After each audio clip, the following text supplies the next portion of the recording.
Operator here. Welcome to the Cyberpunk Matrix podcast, your one-stop shop for everything cyberpunk. In just a second, we're going to connect you to the cyberspace. So hold on to your seatbelt, Dorothy, because Kansas is going bye-bye.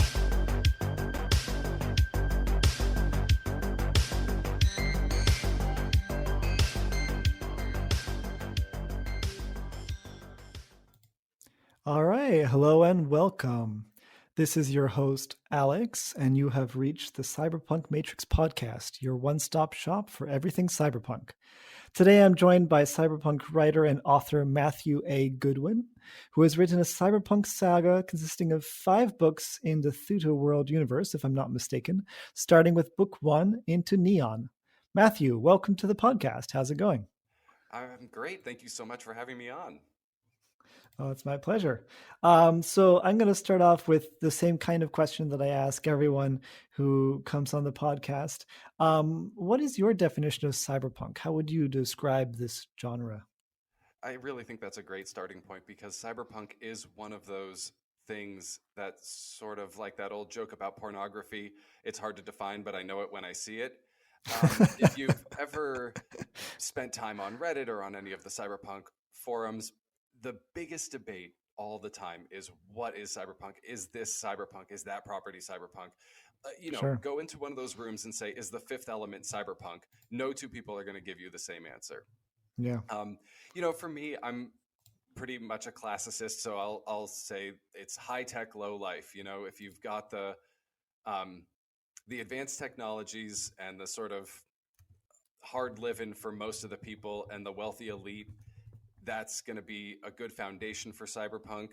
Cyberspace always helps a lot, but there's just so many smaller aspects.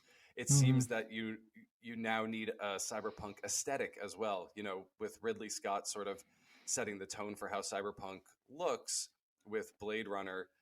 It sort of has to have a sort of aesthetic to it. If you think about something like the opening scene to The Matrix, it does have that noir look of cyberpunk. It's rainy and it's neon and in this case green.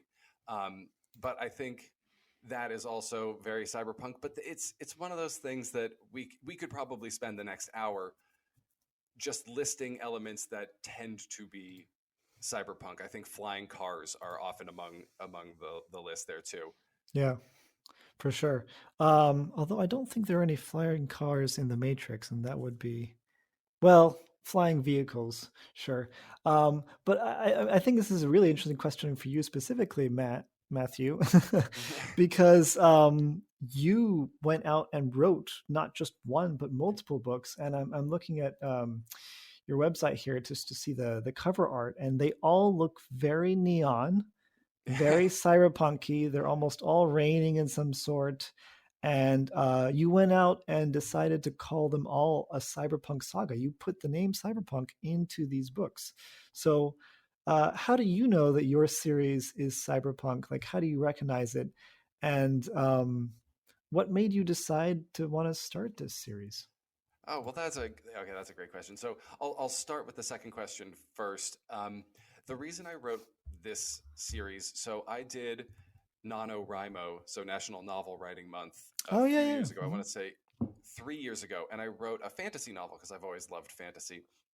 And it was the second in a series, so I had just written 50,000, 60,000 words, and then during Nano, I did another 40,000, and I was so burnt out. So that December, right after National Novel Writing Month, I said, I need to write something that is, if I have to look at another dwarf or an elf, I can't stand it. So I'll go into my other passion, which is science fiction. And Sure. I've always loved cyberpunk. Blade Runner, seeing that for the first time, really Do Androids Dream of Electric Sheep, the book on which it was based, was the thing that sort of really hooked me. But then Neuromancer and, of course, The Matrix sort of being 2 other ones that really got their hooks in me young. Those made me really love cyberpunk. And so when it came time for me to want to take a break from fantasy, I thought, I'm going to try something that's cyberpunk.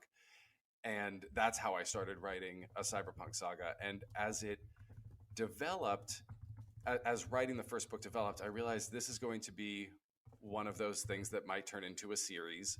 So I wrote it, the first book. You've read the first book, so you know it's a Yeah, contained story, but sure. I did leave it open at the end with a much larger world, um, where there's a lot of opportunity for more storytelling. So as I've told Hmm. more stories in this world, it has made me want to tell even more stories where certain side characters I want to write entire novellas about, which I've already done once, but I plan to continue to do. Hmm. And I think the way that I know it's cyberpunk is because I really hit a lot of the tropes. The one trope that I didn't Yeah. delve so much into is I don't spend much time in cyberspace. And it's Hmm. interesting too, because you think of, for a long time, going into cyberspace was something that was sort of contained to cyberpunk for the most part. And now lit RPG has actually become its own entire thing. And it's interesting. It's a difficult thing to sometimes discern where.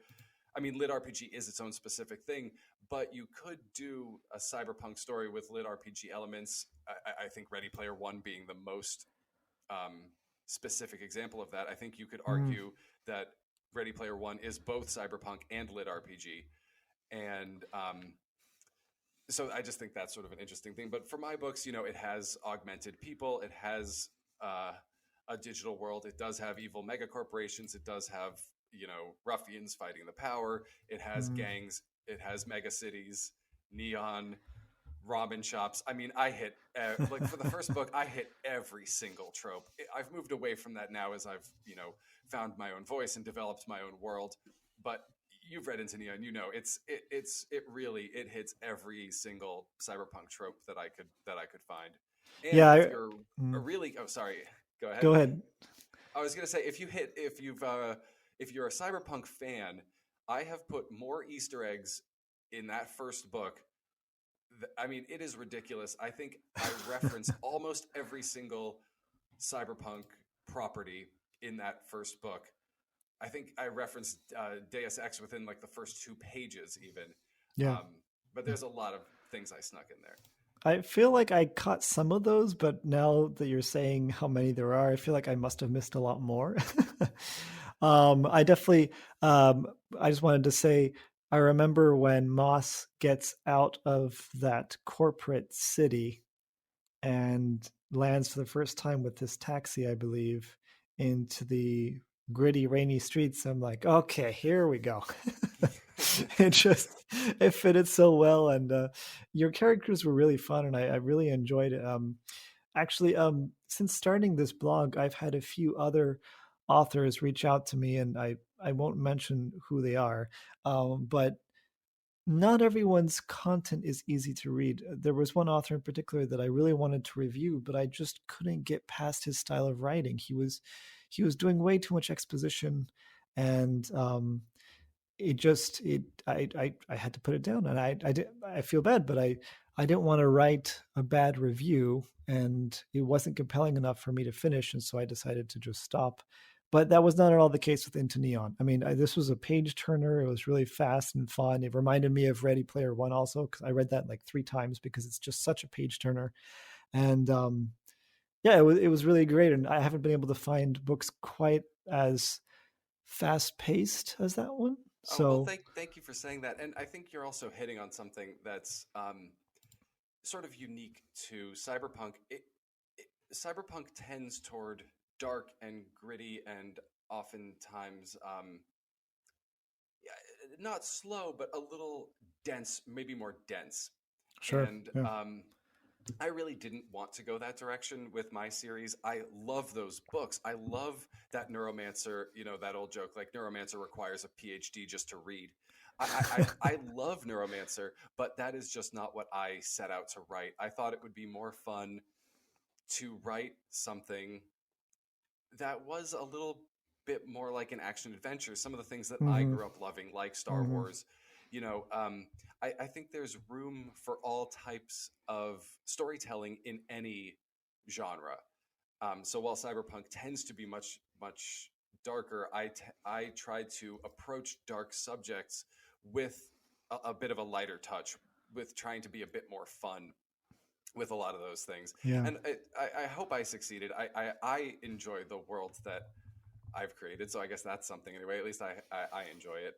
But definitely. it's funny, just 2 nights ago in preparation for this podcast, I decided to rewatch the Matrix with my wife, and she after it ended, she goes, "Man, there's a lot of similarities between your books and the Matrix, huh?" And I was like, "Okay, so you clearly hadn't watched this for a long time." Yes, I was very inspired by that, because you know, Ready Player One, The Matrix, and my books are the sort of three examples of not they do a chosen one much more seriously than I do, but Sure. sort of that hero's journey Mm, style in a cyberpunk world.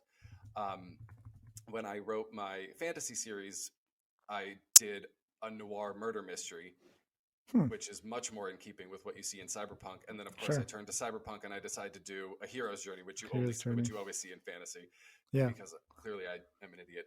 But I thought it was kind of cool to do a different take on it. So it was fun to, I've even joked in the fifth book, which will be out next week.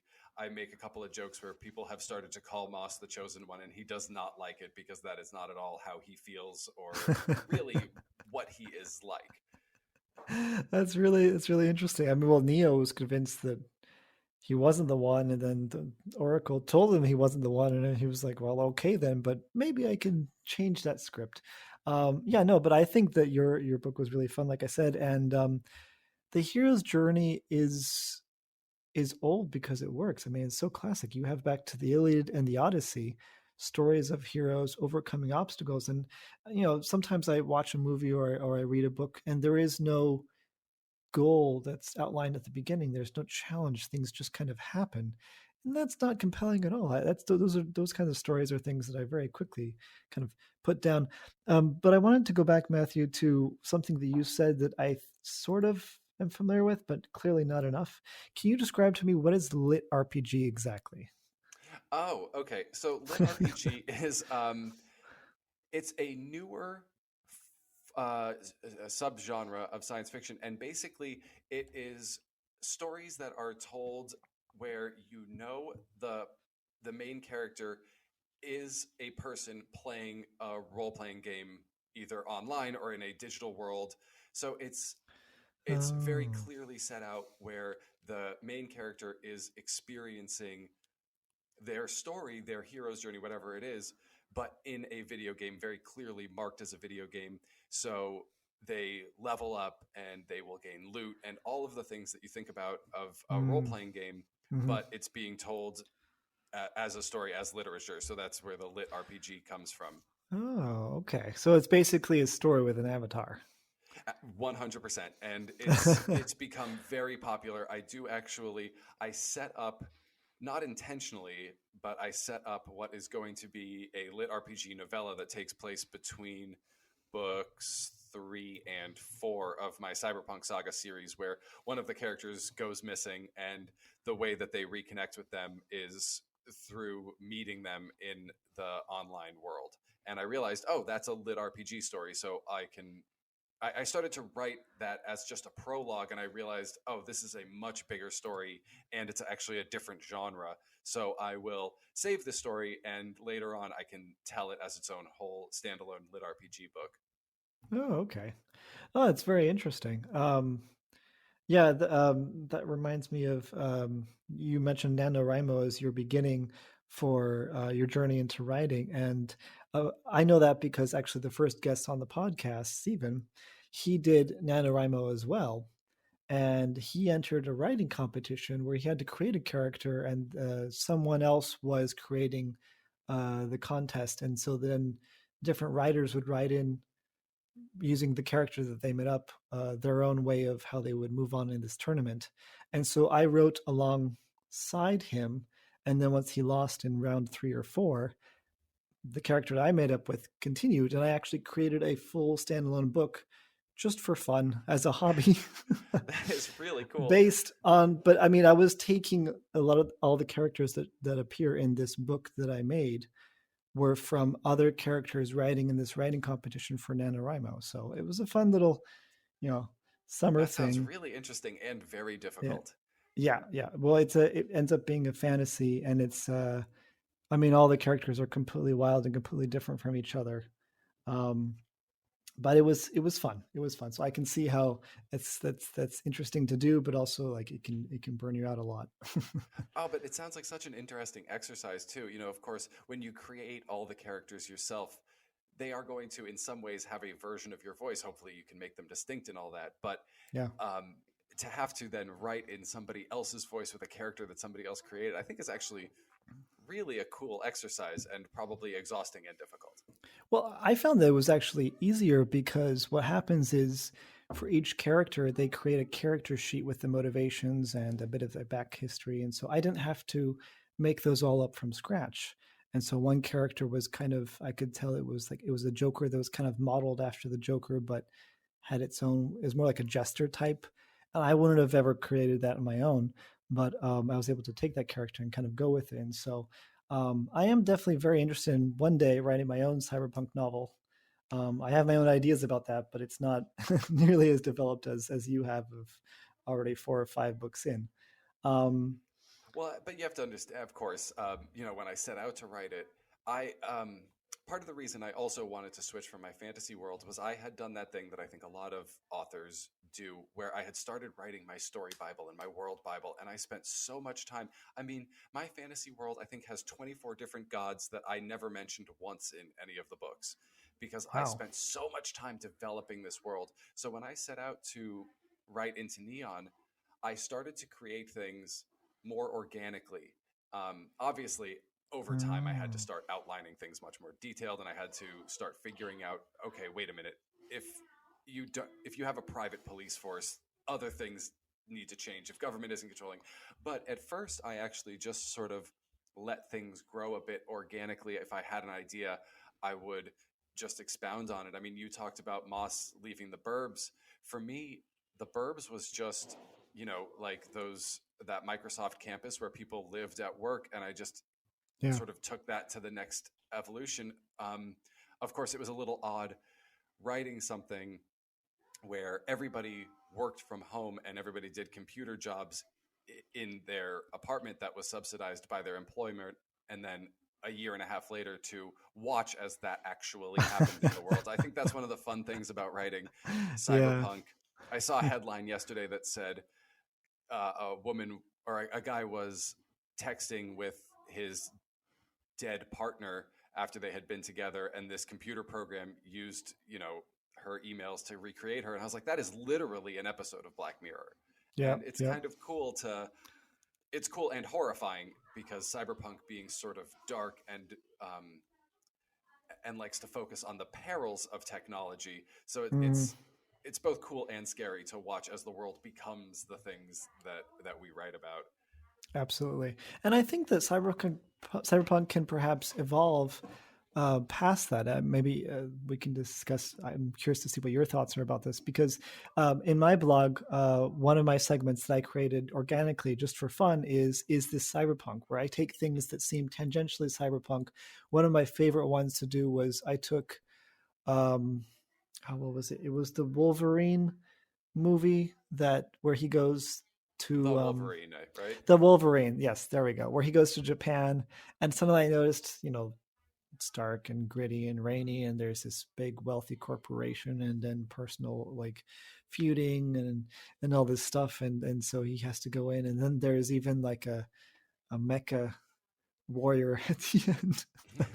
And so I noticed these parallels, and so I said, is this cyberpunk or not? Because it is very similar, and so and I was able to get a little discussion going on there. But I just started taking more and more different things, and I think a lot of people think that cyberpunk can't be for kids. That it has to be too serious or too dark, with the themes of sex or drugs or it just can't be. You can't have cyberpunk but for 12-year-olds or for 9-year-olds, and I absolutely don't think that. I think that you can have like a PG-13 version of cyberpunk, and you can have different versions of things as long as they're discussing deeper issues. And so I actually just published this today, a review of the Amazon series Upload. Have you seen that? I have. And I'm happy to talk about that show because I I considered it the first cyberpunk rom-com. Absolutely, absolutely. I mean, when I saw the trailer for that, I took I was surprised because I was like, wait a minute, they're taking digital consciousness and making a joke out of it. That's hard, Yeah, but they but they do it so actually threaded well. that needle really, really well. It's And it yeah, asked big questions, and it brought up really interesting points about the nature of digital consciousness and its interaction with the real world and with yep, other digital consciousness. I thought it was really fascinating. And at its core, it also works as a romantic comedy where you really were rooting for them. yep, And it absolutely. is funny. I'm really happy because in all of my cyberpunk talks, I have not encountered anybody who has wanted to talk about this. I was pretty sure you were going to say devs or something, and we could talk about the serious, heavy stuff. But I actually really enjoyed Upload also, and I'm really excited to see that they're currently filming a second season. Yeah. Oh, that's great. Yeah, and I think that should be coming out later this year. But yes, there's so many types of media out there that kind of it's very close. Um, there's one other that I thought was very interesting that I talked about on my blog, which is Tomorrowland. As a, are you a fan of Disney? I am, yeah. I do enjoy myself some Disney. Just Okay, finished so Loki recently. oh yeah, that was well. Now that's Disney, sure, but Tomorrowland is just classic Disney from the Disneyland attraction parks, and they made a movie out of it. Have you seen that movie? I have not. Will you be seeing Jungle Cruise?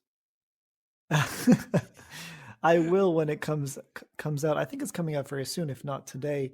In France, it may be a delayed release. Um, but yeah, so Tomorrowland is a utopia, right? So the idea, okay, so first off, Tomorrowland is a movie that came out uh It looks like solar punk, is that right? um sort of. It doesn't have anything to do with the sun though. It came out in 2015. Here we go. And basically it shows you what utopia might look like. So not dystopia as we're used to with cyberpunk, but utopia. And I thought that was interesting to see because what if technology was actually good? I mean, with cyberpunk, we're always warned of the dangers and perils of technology, but what if it was actually used the way it's supposed to perfectly? What would that world look like?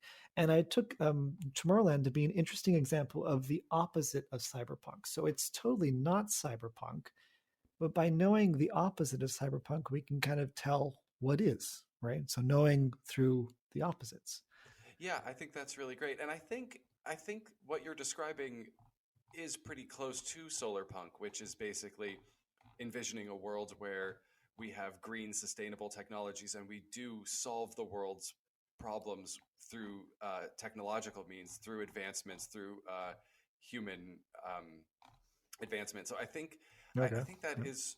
I would have to look closer and maybe I'll get roasted for it, but I'm pretty sure that's close to the goal of solar punk in a lot of ways, and I think that's really cool, and I would love to see more stories like that. Especially, I in the last year I did fall off writing a little bit because when Mm-hmm. the world started to feel a little too dystopian, it stopped being as fun to write.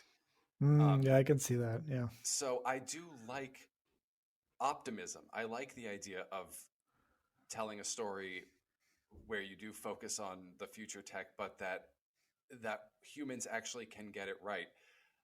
I Sure. mean, we're starting to show that if humans all pull together in one direction, we can solve major crises Sure. quickly and powerfully. Absolutely. So maybe we could take a lesson from the last year and I mean, it's backsliding now maybe, but like, maybe we can take a lesson from if we all work together, we can start to solve some of the problems that are plaguing our planet.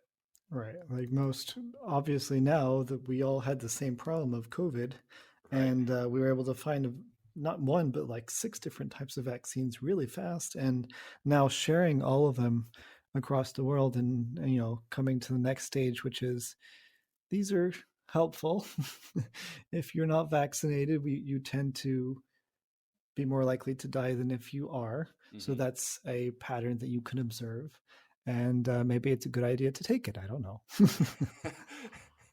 I assume we'll veer away from the political. Yeah, no, definitely. But just having that goal of everyone around the world combating the same thing is interesting, and using technology to help with that. Yeah, and I think it's a Um, really ripe area for storytelling. I think that there's mhm, a lot of opportunity there. And I think sort of what you mentioned about Upload and about Tomorrowland, I think it's I think I like the idea of different storytelling. Right mhm, now a lot of in science fiction too is focusing on different voices in storytelling, which is also great. But I also think it's a good time to maybe start to tell different stories too. I saw James Gunn yesterday said that comic books are to him at this point just boring, and mhm, that it's time to shake it up. And maybe that's true. Maybe in a lot of traditional entertainment, it's a good time to try just different things. And of course, mhm. you know, a lot of them aren't going to work, or they're just going to end up being weird. And there's a reason that they haven't been done before. But maybe you'll find some real gems. Sure, I like Loki.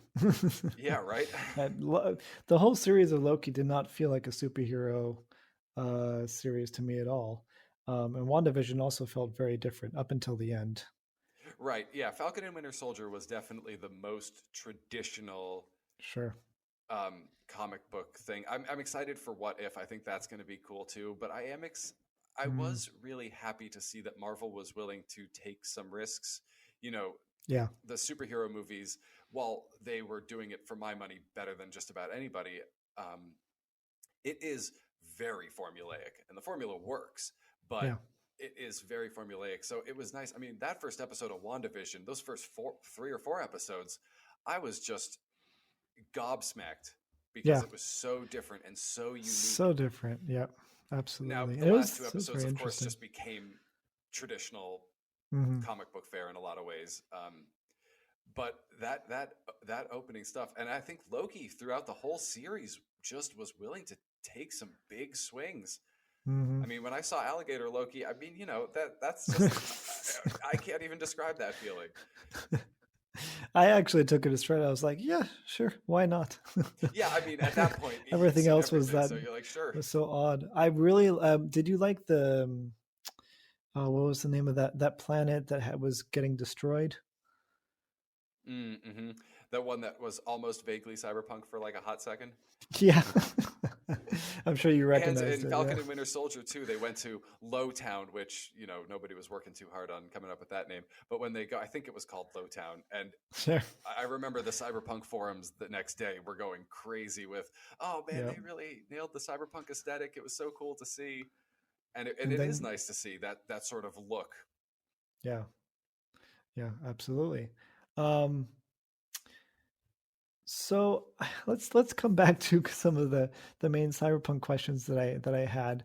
Um So to review, I think you kind of, I mean, I was going to ask this, but you kind of answered it already, but I'll just ask it again so it's more clear.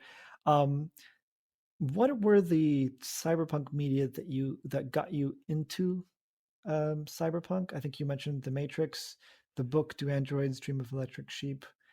And after you tell me what were the ones again that got you into it, what are your favorite ones now? Oh, that's great.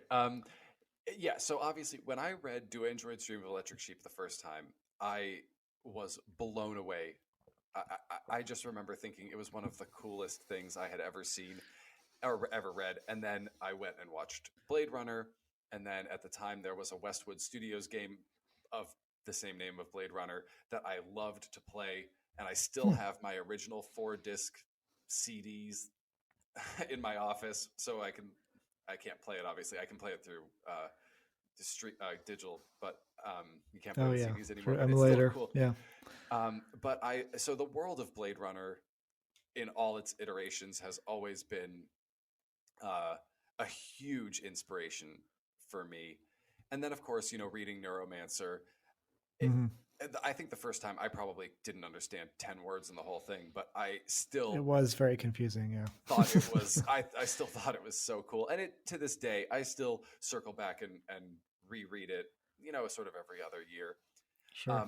The The dialogue Matrix, is incredible. Yeah. when I first saw The Matrix, I mean, that movie, and even just watching it again this week, I was like, holy Mm-hmm. smokes, this Yep. is still really good. It I see really. Yep. now things that I didn't notice at the time that don't work for me as well now. There's a lot of explaining the world. Um, there's sort of 40 minutes in the middle where it's just scene after scene of them explaining the world, which Hmm. is fine because they do it really, really well. But now, as a storyteller myself, I'm like, there are ways that you can do this where you don't have one character say it's an EMP and another character explain what an EMP is. There are ways to do that through storytelling Oh, that I see. that work a Uh-huh. little bit better. But man, oh man, it's still. I mean, and the graphics are still, they hold up. It's like that and Jurassic Park are two movies that I think like, man, they really got it right. Where Yeah. then you go watch episode one and you're just like, this is almost unwatchable, and not just for how bad of a movie it is, but because of the special effects. Yeah. Yeah.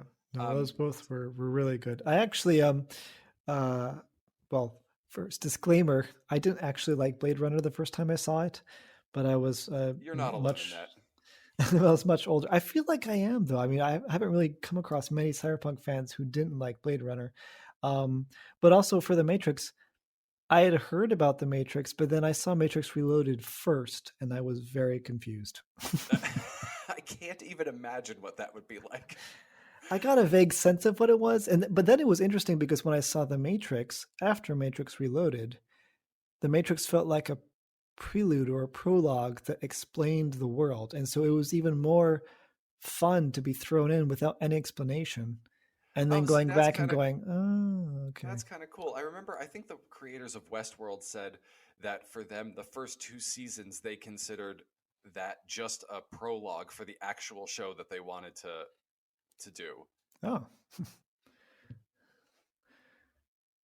that might explain why I couldn't get into it as much. Yeah, well, and it's funny. That's one of those shows that I totally understand. Blade Runner, I understand less why a person wouldn't like, but with Westworld, I could appreciate, especially the second season became a real slog. But for Mm. me, it spoke to my exact taste because I also love westerns. So Okay, you yeah, got westerns and you got cyberpunk.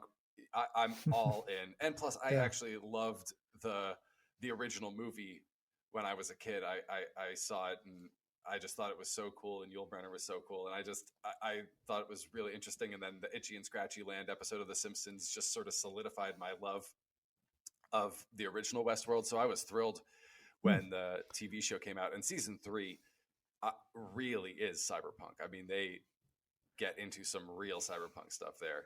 Mm-hmm, mm-hmm. Yeah, it sounds interesting. I feel like I need to watch that. That has the actor from Breaking Bad, if I'm not mistaken, right? Yeah, Aaron Paul joins in the third season, and you got Anthony Okay. Hopkins in the first season. So Oh yeah, you've got some really talented people absolutely. um, doing some cool stuff, and it's Christopher Nolan's brother, whose name I can't remember now, and Lisa Joy, who are running it. So they have some good people doing Hmm. some cool stuff, but you could probably skip the second season. But now, it's 2021. Matrix 1 came out in 1999. We've had a bit more time. You've seen a lot more contemporary cyberpunk media like Upgrade or Battle Angel Alita or Blade Runner 2049. What like now that you've had more time and I feel like we're experiencing a bit of a cyberpunk renaissance. What is your favorite or a favorite cyberpunk media that's come out? Well, 2049. I mean, actually, the three things that you just listed, I enjoyed all of them. I loved 2049. I'm just a cyberpunk fan, so I will tend to enjoy things. I mean, Alita is just fun. I mean, Mm. it might not be the best movie out there, but I had a great time watching it, and I have rewatched it more times than I would have expected. It's one of those things Oh, that if it's on and my kid isn't home, then maybe I'll just sit there and watch it again. yeah. I thoroughly enjoyed it.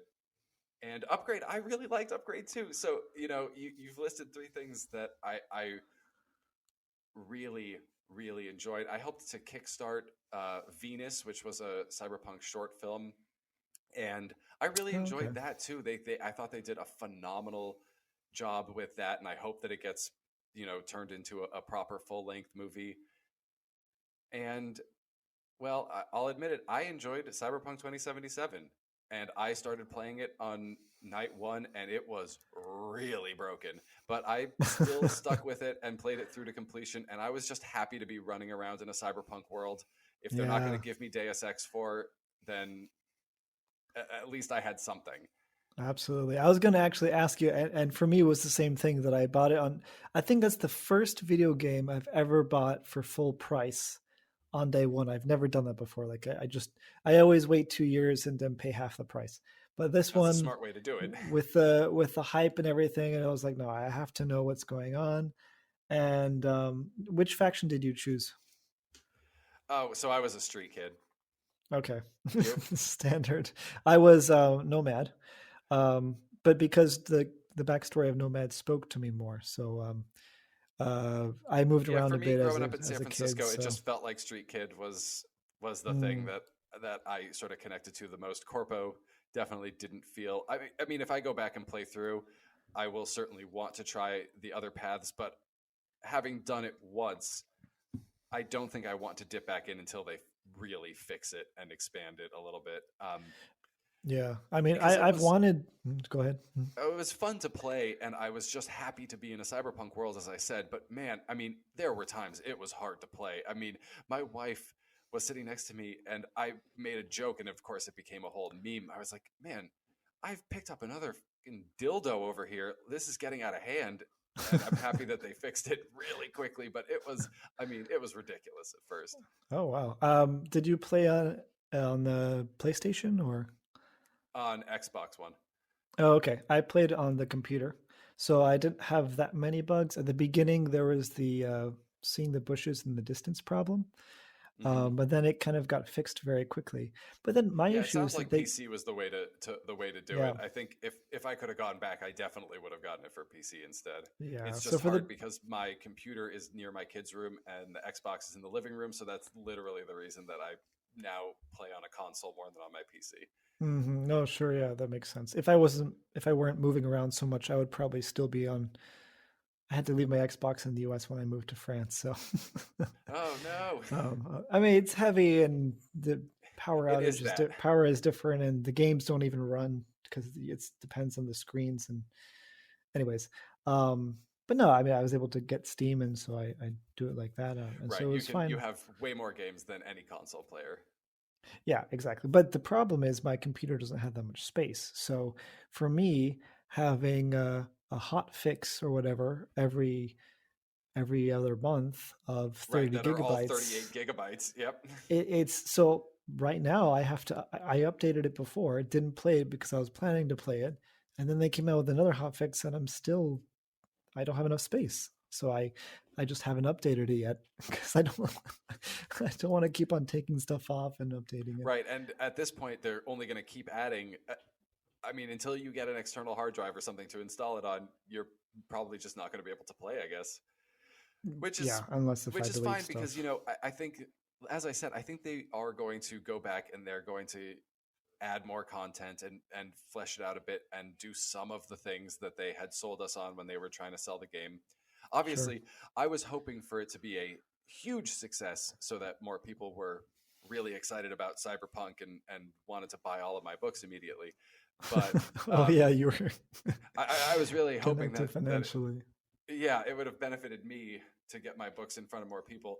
But it is nice because now it has increased awareness of cyberpunk, but it's Hmm. not just all sorts of people flocking. It is more people who played the game and are excited about the genre specifically. And so I do have a couple of reviews that are like, I like Cyberpunk 2077, and so I picked up this book and have really enjoyed it, and that's been kind of nice too. Ah, oh, that's interesting. Yeah, I think that and Altered Carbon seasons 1 and 2 helped. It's a shame that season two was just not as strong as season one. I thought I it have to admit, was. I didn't even watch season two. I Oh, just kept hearing really? such sort of tepid responses about it that I haven't even dipped into it yet. If you've read, have you read the three books? I only read the first one.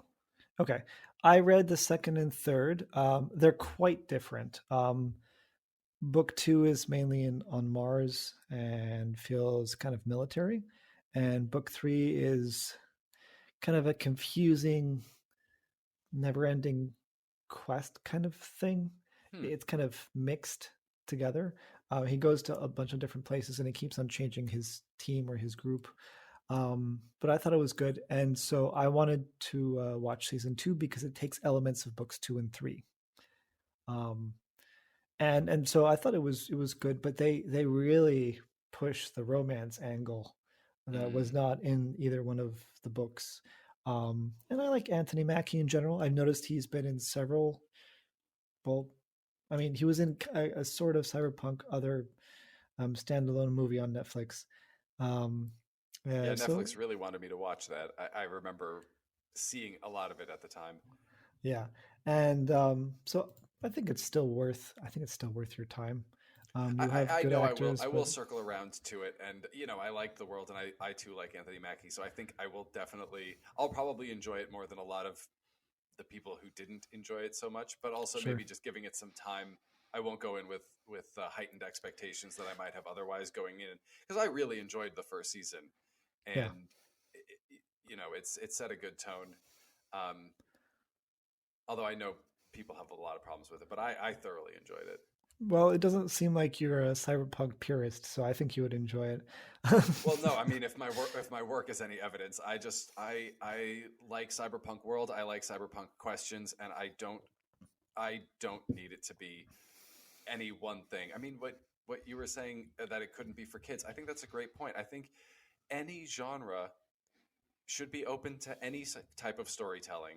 I Mm, don't like gatekeeping, that kind of. I don't think that that's. I don't think that that's necessary. I think you can any kind of storytelling in any kind of world, just do it. And if you're a person who happens to fall on the Venn diagram of I like cyberpunk and I have a kid, then there should be something there for you too. absolutely. That's why Disney is something for everyone, right? Yeah, absolutely. I mean, they but seem to have it figured out. but coming back to, I just wanted to segue a bit into the next few questions I had was, all right, so you've told us kind of your favorite cyberpunk media, how you got into the genre and a bit of the past, but what do you think about the future of cyberpunk? Do you think that because of Cyberpunk 2077, it's a bit of a bust and it's just going to go downhill from here? Or do you think that because of other media coming out, like I think they have Edge Runners coming out on Netflix next year Hmm. based on the game, do you foresee there being a lot more interest in cyberpunk in general? What do I you think? think well, as you said, it does feel like a bit of a renaissance. I mean, there are some good cyberpunk games out, and it looks like coming out. Like Ghost Runner was really cool. Right. Mm. And like a lot of the Shadowrun games, which are older, but like they're still like really good cyberpunk video games.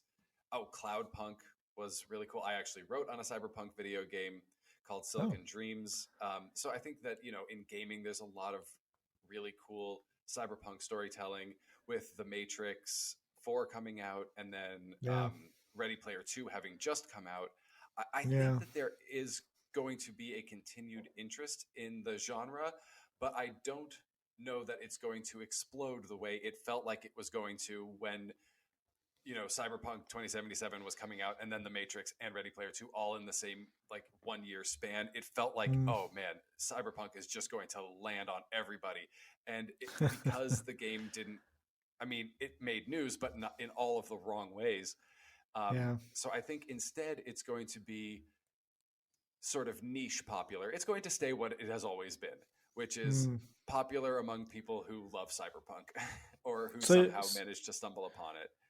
okay. Well, I mean, with Ready Player 2, I didn't even know that the book was coming out. Do you think they're going to make a Ready Player 2 movie? And do you think that Matrix 4 will not spark a renewed interest? Will it just be like a one-time thing? I I am cautiously optimistic about the Matrix 4. I would love for it to be great. I Sure. have a really hard time picturing a scenario where it is. Um, it's a lot later. It's a very different world, and they've told a very contained story. Um, Hmm. this is going to be a very weird example, but I just watched the Friends reunion recently, and they said that one of Oh the yeah. reasons that they haven't rebooted the show or done that is because they told a story and they contained the story, and in order to tell another story with these characters, they have to open up and start peeling back some of the things that they just closed perfectly in telling their contained story. Right. And so to do that with storytelling is very difficult because they told a story and they brought the story to a close, and now they're going to have to come up with ways to undo everything. Um, Sure. Yeah. and that is very difficult to do.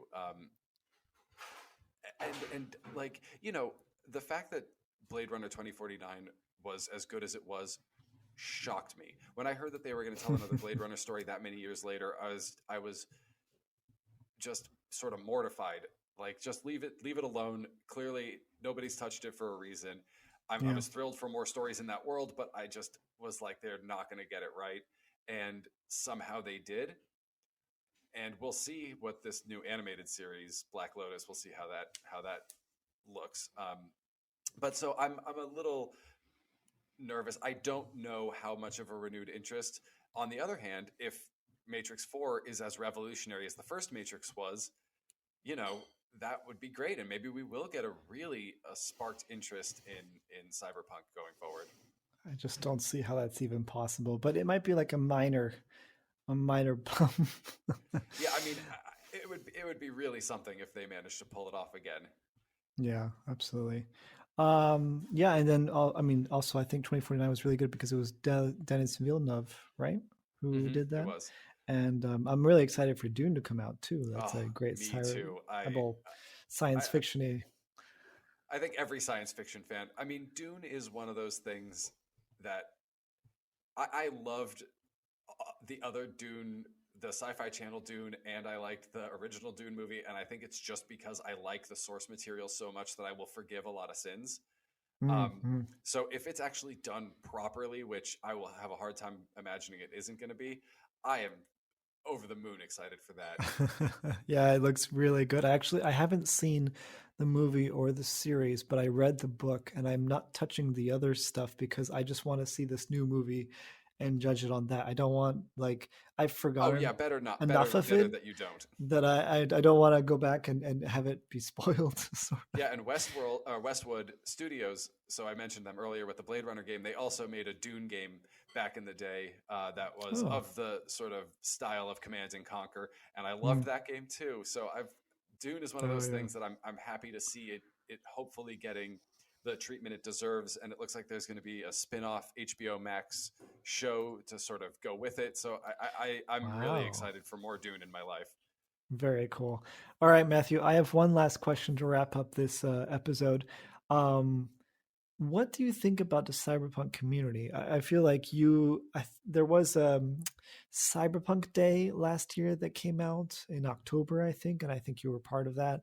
Um, is there a big cyberpunk community that you're a part of? Do you like the state of it? Do you feel like it's too exclusive, or I what are your thoughts on that? so you definitely hit on something. So I actually was the person who had the idea for Cyberpunk Day, Oh, right. Okay, there you and go. with a bunch of other cyberpunk authors, we launched Cyberpunk Day last year, and we will be doing more Cyberpunk Day this year. Very I cool. think it's cool to bring more people in. I Mm, think there is a certain exclusivity to cyberpunk because of what I was talking about earlier. Some of the literature and even the movies. I mean, Blade Runner is a dense movie too. It's slow and it's philosophical, and so it doesn't appeal to necessarily everybody. And I think that's true of a lot of cyberpunk. And so I think that there is certainly some exclusivity to it, but that's also mm, changing. As we mhm, mentioned, there's been a lot more cyberpunk material recently, and so the people who love it are more varied, and it's just becoming a sort of a much different thing.